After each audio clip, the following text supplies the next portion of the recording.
Hello students, इस chapter 2 में हमारे पास अब ओनली 3 टॉपिक रह गए हैं। वो छोटे छोटे टॉपिक्स हैं, उनको हम वन बाय वन डिस्कस कर लेते हैं। ठीक है, तो यानी पहला इसमें है आवेशी चालक की सतह पर लगने वाला बल। आवेशित चालक की सतह पर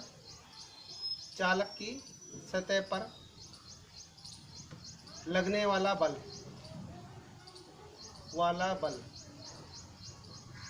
ठीक है। देखिए, अब यहाँ पर बल की बात हो रही है, तो बल के लिए यहाँ पर दो हम क्या लेंगे, दो आवेशित वस्तु लेंगे। ठीक है, तो वो आवेशित वस्तु किस प्रकार से लेंगे, मान लेते हैं एक वस्तु है, मतलब एक चालक गोला है। ठीक है, इसको चालक गोले पर जो आवेश होता है वो कहाँ पर होता है, उसके पृष्ठ सतह पर। कहाँ पर होता है, उसके पृष्ठ सतह पर इस तरह से वितरित रहता है। राइट।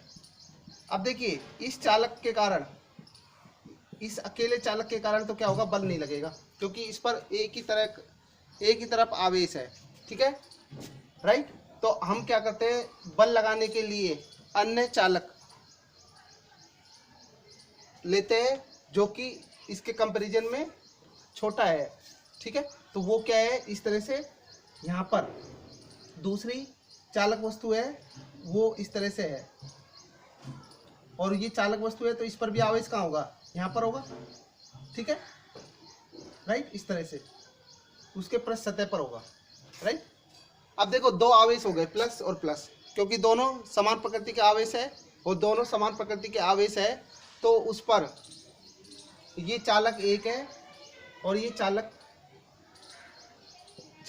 एक, और ये कौन सी है, चालक दो है। ठीक है, दो चालक वस्तु है और दोनों पर क्या है, धनात्मक आवेश है, और धनात्मक आवेश होने के कारण इनमें क्या होगा, प्रतिकर्षण होगा। ठीक है, तो प्रतिकर्षण बल, वो क्या है, एक तरह का प्रतिकर्षण बल लगेगा। अब देखो, इसको हम दो भागों में डिवाइड कर लेते हैं।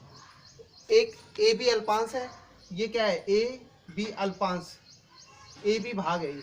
ठीक है ना, ये कौन सा भाग है, ए बी भाग है, और ये कौन सा भाग है, ए सी बी, ये कौन सा भाग है, ए सी बी भाग है। तो इसको दो भागों में डिवाइड कर लेते हैं हम। दो भागों में डिवाइड किस तरह से, वो देखिए, इस तरह से मान लेते हैं। पहला भाग ये है, यहाँ से लेके यहाँ तक का जो भाग है, ये बड़ा भाग है, प्लस प्लस प्लस। ठीक है, इस तरह से ये बड़ा भाग हो गया हमारे पास, तो ये ए सी बी, ये बड़ा भाग हो गया। और दूसरा भाग है, ये ए बी भाग है, वो ये वाला भाग है, ए बी भाग है। मतलब इसको क्या है, हमने दो अलग अलग भागों में डिवाइड कर लिया है, तो क्योंकि इन दोनों को आपस में मिलाएंगे तो ये ए पे ही आएगा, ये बी पे ही आएगा। राइट, इस तरह से। अब इस पर हम दो आवेश मान लेते हैं, दो बिंदु मान लेते हैं। दो बिंदु कहाँ मान लेते हैं, एक तो बाहर मान लेते हैं, एक अंदर मान लेते हैं।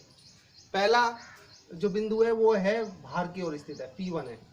ठीक है, और दूसरा बिंदु मान लेते हैं यहाँ पर P2 है, जो कि अंदर की ओर स्थित है। राइट, तो इस सबसे पहले इस पर ये बिंदु P1 है, इसी तरह। ठीक है, तो आपकी जो बुक में जो डायग्राम दिया गया है वो ये वाला डायग्राम है। ठीक है ना, इसको मैंने सब डिवाइड कर दिया इस तरह से, ताकि इसको समझने में आसानी हो। राइट, तो ये P1 वाला बिंदु है और ये P2 बिंदु है, इस तरह से। राइट। अब देखिए, हम जानते हैं कि जो प्लस आवेश होता है उससे विद्युत क्षेत्र की रेखा क्या होती है, प्लस आवेश होता है। प्लस आवेश से क्या होता है, सारी विद्युत क्षेत्र की रेखा क्या होती है, बाहर की ओर जाती है, इस तरह से। राइट, तो ये क्या है, विद्युत क्षेत्र की रेखा है।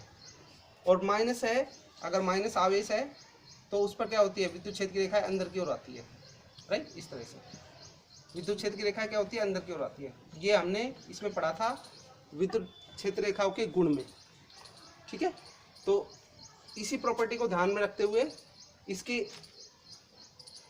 कुल बिंदु P1 पर इस भाग ए बी अल्पांश के कारण विद्युत क्षेत्र की रेखा, विद्युत क्षेत्र का भाग देखते हैं। इसी प्रकार ए सी बी भाग के कारण, तो दोनों भागों के कारण, दोनों भाग है, ए बी भाग है और एक ए सी बी भाग है, तो दोनों भागों के कारण क्या देखते हैं हम, बिंदु P1 पर कुल विद्युत क्षेत्र की तीव्रता और P2 पर भी विद्युत क्षेत्र की तीव्रता। तो हम इस चालक गोले को हम दो भागों में विभाजित कर सकते हैं। पहला कौन सा है? अल्पांश ए बी भाग है, ठीक है। दूसरा भाग कौन सा हो गया? हाँ, अल्पांश ACB भाग है। तो ये दोनों अलग अलग भाग है, ठीक है। ए बी भाग कौन सा? ये वाला, और ACB भाग ये वाला। तो दो भागों में विभाजित कर दिया है हमने इसको। अब देखते हैं बिंदु P1 पर। तो बिंदु P1 पर विद्युत क्षेत्र की दिशा क्या होगी? विद्युत क्षेत्र की दिशा, तो देखो ये प्लस आवेश है, तो प्लस आवेश के कारण इस पर विद्युत क्षेत्र की डायरेक्शन क्या होगी? पहला भाग है ये कौन सा मान लेते हैं? पहला भाग है, और ये दूसरा भाग है, ठीक है। या फिर इसमें हम मान सकते हैं, इस चालक को एक भाग मान सकते हैं, ठीक है। पहला चालक ये मान लो, कोई दिक्कत नहीं, हम इसमें इस तरह से मान सकते हैं। और ये कौन सा भाग हो जाएगा? दूसरा भाग हो जाएगा, ठीक है। हम इसमें चालक एक इसको भी मान सकते हैं, कोई दिक्कत नहीं, ठीक है। और ये चालक भाग 2 है। अब देखिए इसमें ये हमने भाग माना है कौन सा? ए बी भाग है, यानी ए बी भाग को क्या माना है? पहला माना है, पहला, ठीक है। और ACB भाग है वो दूसरा भाग माना है। तो यहाँ पर E1 और E2 इन्हीं के कारण आएंगे। तो वो क्या आएगा? पहले भाग के कारण। तो प्लस आवेश है, प्लस आवेश के कारण क्या होगा? विद्युत क्षेत्र की डायरेक्शन क्या होगी? इसी डायरेक्शन में होगी, ठीक है। समझ में आया? देखो मैंने आपको बताया था प्लस आवेश है, तो प्लस आवेश के कारण विद्युत क्षेत्र की रेखा क्या होगी? बाहर की ओर होगी। तो इस भाग के कारण, AB अल्पांश भाग के कारण विद्युत क्षेत्र की रेखा किस डायरेक्शन में होगी? इधर की तरफ, बाहर की ओर होगी, ठीक है। इसी प्रकार अब इस भाग के कारण इस भाग का क्या योगदान रहेगा भार के बिंदु P1 पर? तो ये भी प्लस आवेश है, तो प्लस आवेश के कारण क्या होगा? भार की ओर ही जाएगी, ठीक है। तो भार की ओर क्या आएगी? ये भी इधर की ओर ही जाएगी, ठीक है, राइट। E2 क्योंकि प्लस आवेश है, और प्लस आवेश के कारण क्या होगा? बिंदु P1 पर, बाहर स्थित बिंदु पर दूसरे भाग ACB भाग के कारण विद्युत क्षेत्र की डायरेक्शन क्या होगी? वो भी बाहर की ओर होगी, ठीक है। तो इस कारण बिंदु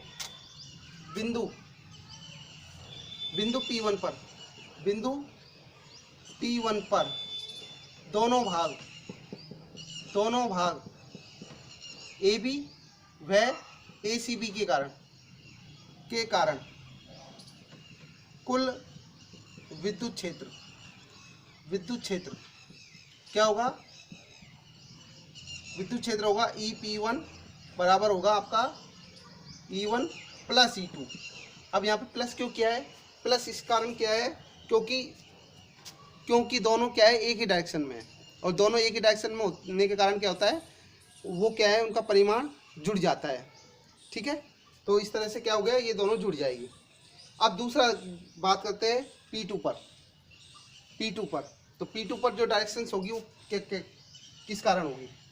अब देखिए P2 पर जो डायरेक्शन होगी वो हम इसको इस तरह से यहाँ पे कर सकते हैं। P1 है, इसके कारण ये वाला हो गया इधर की तरफ, और दूसरा वाला क्या हो गया? E2 इस कारण, ठीक है।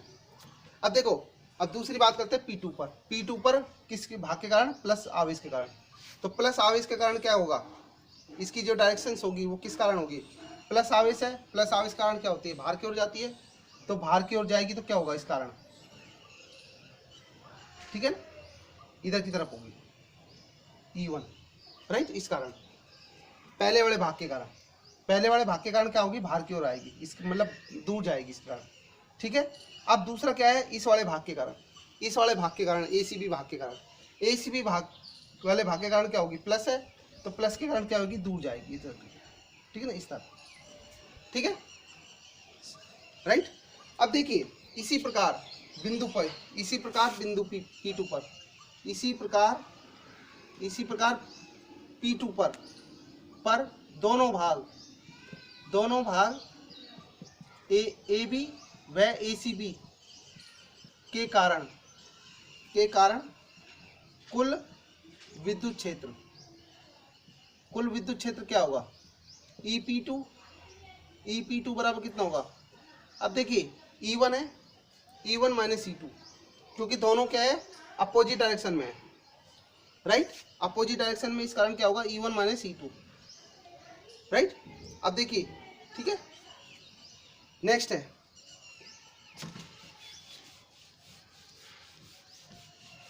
चूंकि हम जानते हैं कि किसी चालक, देखो यहाँ पर हम इस तरह से इसको भी शो कर सकते हैं, यहाँ पर ये आपका E2 हो जाएगा यहाँ पर, और यहाँ पर E1 हो जाएगा, राइट। तो ये आपकी बुक में जो डायग्राम है, फाइनली डायग्राम ये वाला है, राइट। अब देखिए, चूंकि हम जानते हैं कि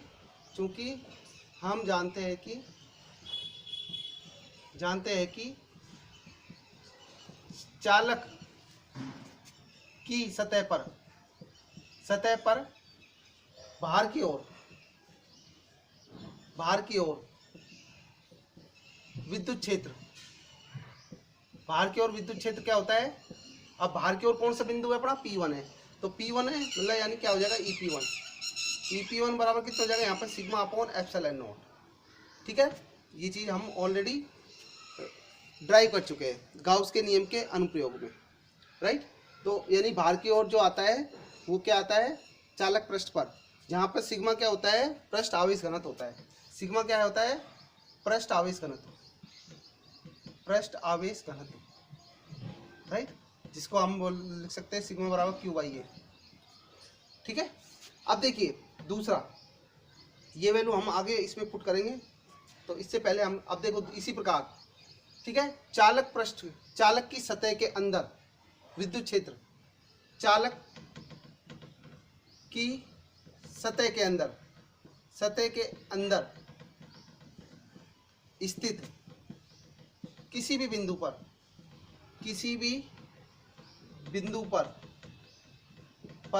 विद्युत क्षेत्र क्या होता है, शून्य होता है, ठीक है। अब यहाँ पर अंदर कौन सा बिंदु है, P2 है, तो इस कारण कितना होगा, P2 बिंदु पर विद्युत क्षेत्र क्या होगा, शून्य होगा, ठीक है भाई। ये चीज देखिए, राइट, इस तरह से। अब देखिए ये दोनों EP1 और EP2 की वैल्यू इन दोनों में रखेंगे हम, ठीक है। इसको हम समीकरण 1 मान सकते हैं, इसको समीकरण 2 मान सकते हैं, राइट। तो समीकरण 1 में व 2 में EP1 और EP2 का मान रखने पर, तो सबसे पहले EP2 का मान रखते हैं, EP2 का मान यहाँ रखेंगे, ठीक है। तो देखिए सबसे पहले, राइट, तो यहाँ पे मैं इसको इरेज कर देता हूँ,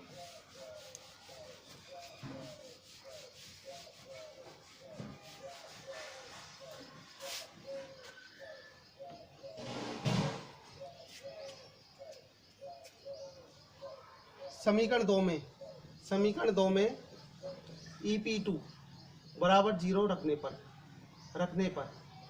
तो यहाँ पे 0 रखेंगे तो कितना आ जाएगा, 0, E1 माइनस E2, तो कितना हो जाएगा यहाँ से, E1 बराबर E2, राइट, इस तरह से। अब जो E1 और E2 का मान है वो क्या रखेंगे अपन, इसमें रखेंगे समीकरण 1 में, ठीक है। समीकरण एक में EP1 बराबर सिग्मा अपॉन एप्सिलॉन नॉट तथा E1 बराबर E2 रखने पर, ठीक है। तो रखेंगे तो क्या रहेगा, यहाँ पे EP1 की वैल्यू कितनी है अपने पास, सिग्मा अपॉन एप्सिलॉन नॉट बराबर E1, यहाँ पे E2 रख लेते हैं, ठीक है। E1 की जगह क्या रखेंगे, E2 रखेंगे, E2 प्लस E2, ठीक है। कितना हो जाएगा यहाँ पे, सिग्मा अपॉन एप्सिलॉन नॉट बराबर कितना हो जाएगा, ट्वाइस E2, तो यहाँ से E2 का मान कितना आएगा, E2 का मान आएगा आपके पास सिग्मा अपॉन 2 एप्सिलॉन नॉट, ठीक है। ये वैल्यू वैसे E1 और E2 का मान, दोनों का मान वैसे समान है, ठीक है। तो आप यहाँ पे E1 बराबर भी लिख सकते हो या E2 बराबर भी, तो दोनों का मान एक ही आएगा, राइट। अब देखिए, अब जो बल है, लगने वाला बल क्या होगा, ACB भाग के कारण AB अल्पांश पर लगने वाला बल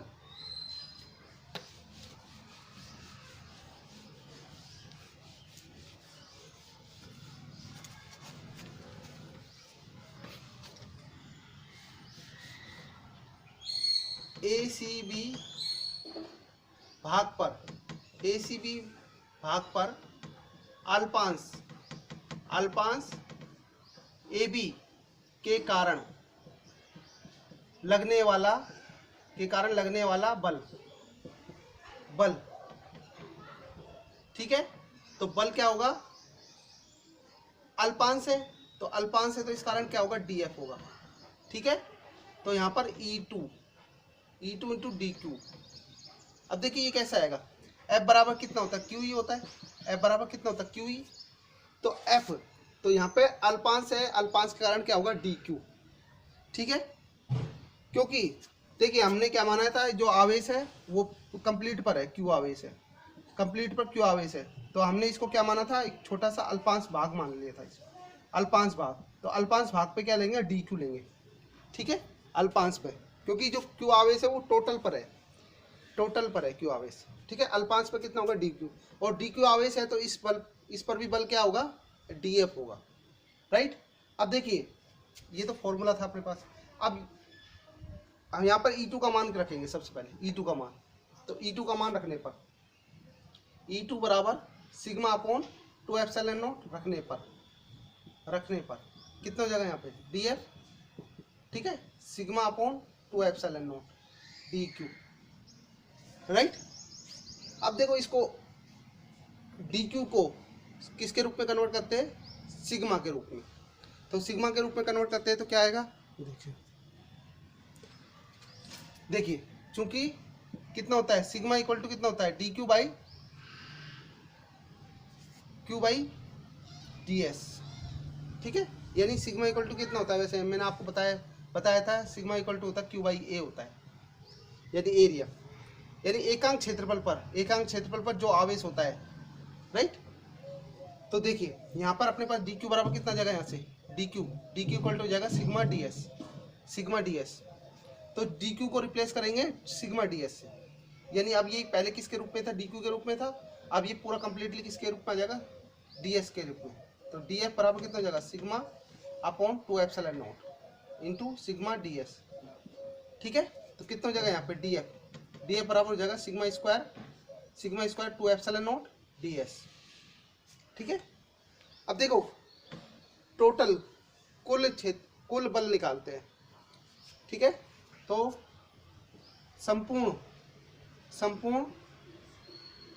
भाग पर लगने वाला परिणामी बल कितना हो जाएगा, F equal to integration DF, ठीक है, इंटीग्रेशन। तो यानी संपूर्ण भाग के लिए क्या करेंगे, इंटीग्रेशन करेंगे। तो इसका वैल्यू रखेंगे, DF की वैल्यू कितनी है, sigma square upon 2 epsilon not DS, ठीक है। तो इस तरह से ये आएगा। तो यहाँ से हम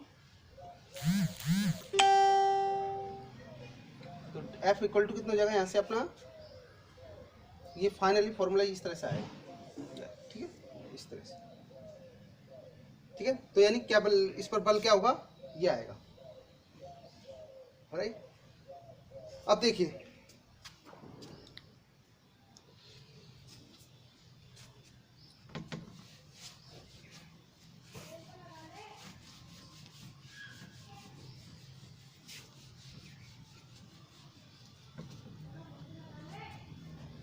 यहाँ से इस पर लगने वाला क्या होगा, दाब क्या होगा, दाब की कैलकुलेट करेंगे। बल तो अपने पास ये कैलकुलेट हो गया है।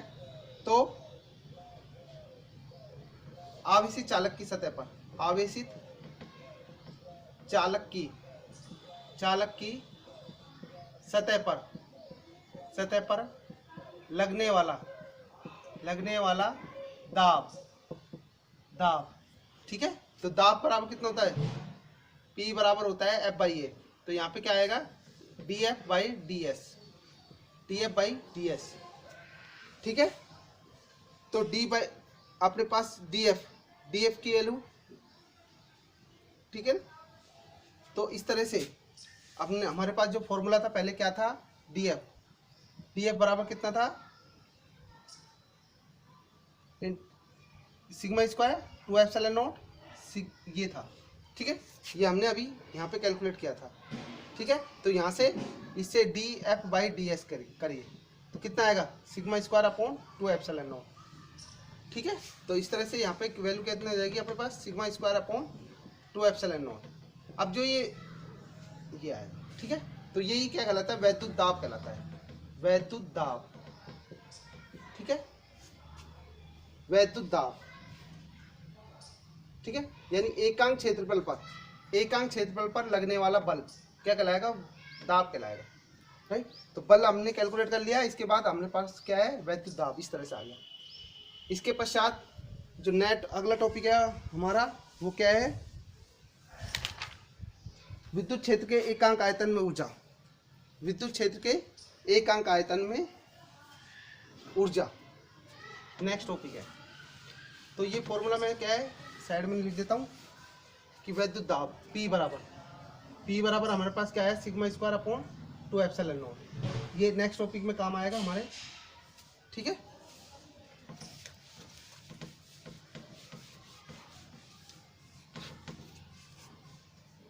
टॉपिक का नाम है विद्युत क्षेत्र के एकांक आयतन में, विद्युत क्षेत्र के एकांक आयतन में ऊर्जा। ठीक है, इसके पश्चात आपका एक टॉपिक रह जाएगा, वो हम कल डिस्कस करेंगे, ये सेकंड लास्ट टॉपिक है। ठीक है, तो एक छोटा सा टॉपिक रहेगा, उसके बाद आपका ये चैप्टर फिनिश है। अब देखिए वैद्युत क्षेत्र के एकांक आयतन में, अब देखिए ये हमारे पास क्या था, एक चालक था, ठीक है, जिसकी त्रिज्या कितनी थी, r थी, ये थी। ठीक है, और चालक पर जो आवेश होता है वो कहाँ होता है, उसकी पृष्ठ सतह पर होता है। ठीक है ना, यहाँ पर क्या होता है आवेश, इस तरह से, इस तरह से। ये अपने पास क्या है, एक चालक है, ये चालक है और उसकी त्रिज्या कितनी है, r है, चालक है। ठीक है, त्रिज्या r हो गई।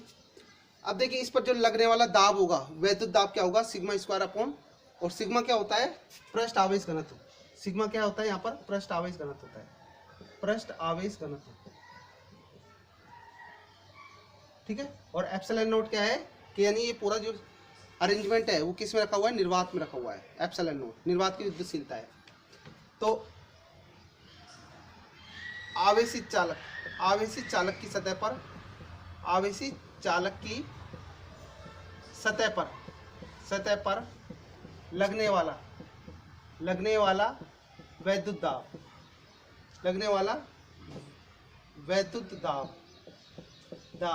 क्या होगा, P बराबर sigma square upon 2 epsilon not. ठीक है, ये समीकरण 1 हो जाएगी हमारे पास। ठीक है, इसके पश्चात अब इस पर जो लगने वाला बल है, ठीक है, देखिए बल किस तरह से निकालेंगे, चूंकि P बराबर कितना होता है, F/A होता है, F/A। ठीक है, तो यहाँ पर बल कैसे निकालेंगे, F बराबर PA इस तरह से निकालेंगे। ठीक है, A क्या होगा, इसका एरिया कैसे निकालेंगे, क्योंकि गोला है और गोले का जो क्षेत्रफल कितना होता है 4πr²। गोले का जो क्षेत्रफल कितना होता है 4πr² होता है। राइट, इस तरह से। ठीक है, तो कितना हो जाएगा यहाँ से, आवेशित चालक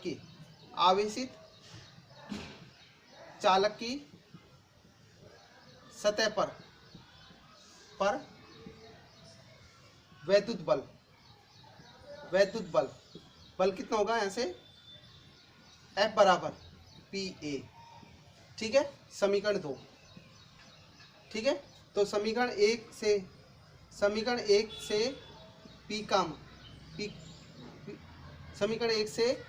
P का मान रखने पर। ठीक है, तो A का मतलब कितना होगा यहाँ पर एरिया, तो F बराबर कितना हो जाएगा, sigma square upon 2 epsilon not गुणा A कितना हो जाएगा 4πr², ये हो जाएगा। ठीक है, ये हो जाएगा। अब नेक्स्ट है, इसमें जो कैलकुलेट करेंगे इसको आयतन के रूप में कन्वर्ट करते हैं। ठीक है, तो आयतन के रूप में कन्वर्ट करने के लिए क्या होगा, किया गया कार्य। देखो, क्योंकि ऊर्जा है, ऊर्जा के लिए क्या करना पड़ेगा हमें, डायरेक्टली ऊर्जा कैलकुलेट नहीं हो सकती है, क्योंकि इसके लिए हमें क्या निकालना पड़ेगा, कार्य। कार्य निकालेंगे, और कार्य के लिए क्या होता है, बल गुणा विस्थापन। इस कारण हमने बल निकाला है यहाँ पर, बल गुणा विस्थापन। अब देखो, इस गोले को, इस आवेशित गोले को संपीड़ित करते हैं, क्योंकि ऊर्जा है, तो ऊर्जा के लिए क्या करेंगे, इसमें इसको संपीड़ित करेंगे। सबसे पहले संपीड़ित करने के लिए क्या करेंगे, मान लेते हैं इसको, गोले को संपीड़ित करते हैं dr दूरी तक। यहाँ पे इसकी त्रिज्या कितनी है, r है, तो इसको संपीड़ित किया जाता है। कितना किया जाता है, इतना संपीड़ित किया जाता है, dr दूरी तक विस्थापित करते हैं इसको। ठीक है, इस तरह से इतनी दूरी, और ये दूरी कितनी है, dr है। कितनी दूरी है, dr, राइट। ये दूरी कितनी है, dr है। अब ये दूरी dr है, तो ये दूरी कितनी बचेगी अपने पास, टोटल r में से अगर dr कैंसिल हो गई तो r माइनस dr आ जाएगी। ठीक है, तो ये इसकी त्रिज्या आ जाएगी यहाँ तक। इसको संपीड़ित करते हैं, तो dr दूरी तक संपीड़ित करने में किया गया कार्य। ठीक है, तो कार्य को कैलकुलेट करते हैं। कार्य क्यों निकाला है, क्योंकि ऊर्जा निकालने के लिए, क्योंकि ऊर्जा डायरेक्टली कैलकुलेट नहीं कर सकते, तो इसके लिए हमें क्या निकालना पड़ेगा, कार्य निकालना पड़ेगा। और कार्य कैसा आता है, कार्य बराबर होता है बल गुणा विस्थापन। ठीक है, तो देखिए, इस आवेशित चालक गोले को इस आवेशित चालक गोले को dr दूरी तक विस्थापित करने में किया गया कार्य।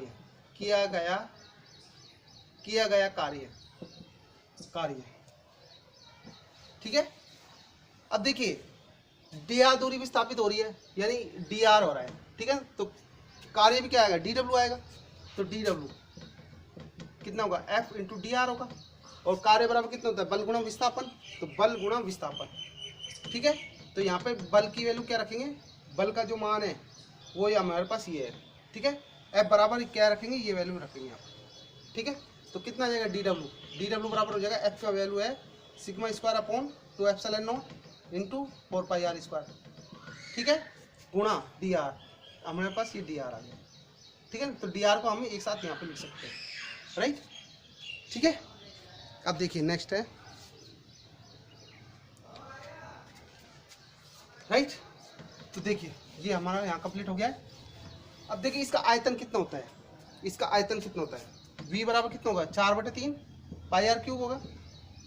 ठीक है, तो इसका अवकलन करते हैं दोनों तरफ, तो dv बराबर कितना होगा, dv बराबर यानी v का अवकलन किसके करते हैं, अवकलन r के सापेक्ष करते हैं। तो कितना होता है, देखो dv बराबर कितना होगा, 4/3 पाई r, पाई, अब इसका अवकलन करते हैं तो 3r स्क्वायर, और यहाँ dr हो जाएगा। ठीक है, तो 3 से 3 कैंसिल हो गया, तो कितना होगा यहाँ 4 पाई r स्क्वायर dr। अब देखो यहाँ पे हमें एक चीज़ देख सकते हैं, 4 पाई r स्क्वायर dr, उसकी जगह क्या पुट कर सकते हैं हम, dv। ठीक है, समझ में आया।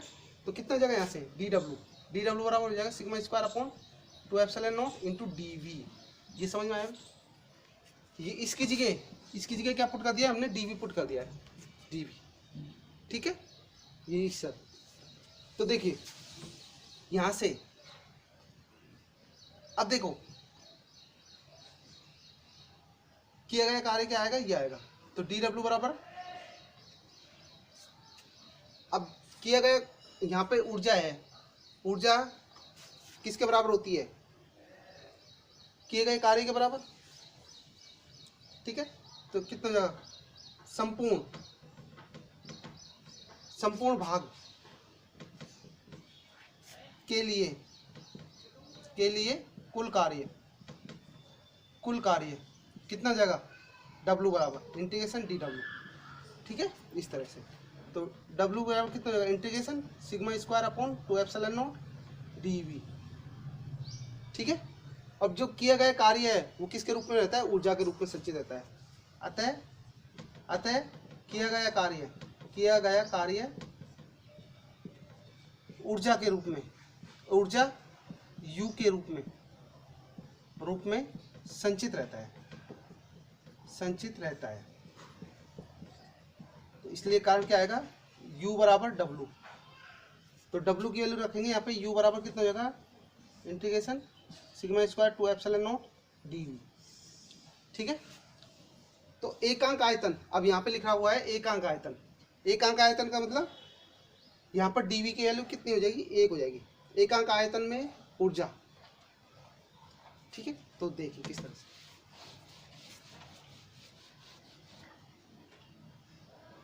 एकांक आयतन में निहित ऊर्जा कितनी हो जाएगी, स्मॉल u बराबर U अपॉन V, राइट। इस तरह से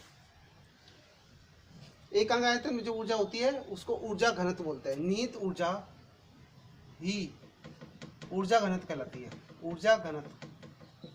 ठीक है। इस तरह से कितना हो जाएगा, यहाँ से स्मॉल u बराबर, u का मान कितना है, v का मान कितना है, यहाँ पर 1 है, 1 मीटर क्यूब है। ठीक है। तो यानी u के बराबर आएगा, ये एकांक आयतन है। ठीक है। तो v का मान कितना हो जाएगा, 1। अब u बराबर कितना हो जाएगा, यहाँ से आपका ये हो जाएगा integration sigma square upon 2 epsilon not. यहाँ पे इसकी वैल्यू कितनी हो जाएगी, 1 हो जाएगी। ठीक, राइट। तो फाइनली क्या आएगा हमारे पास, जो डेरिवेशन आएगा वो क्या आएगा, ये आएगा u बराबर। ठीक है। तो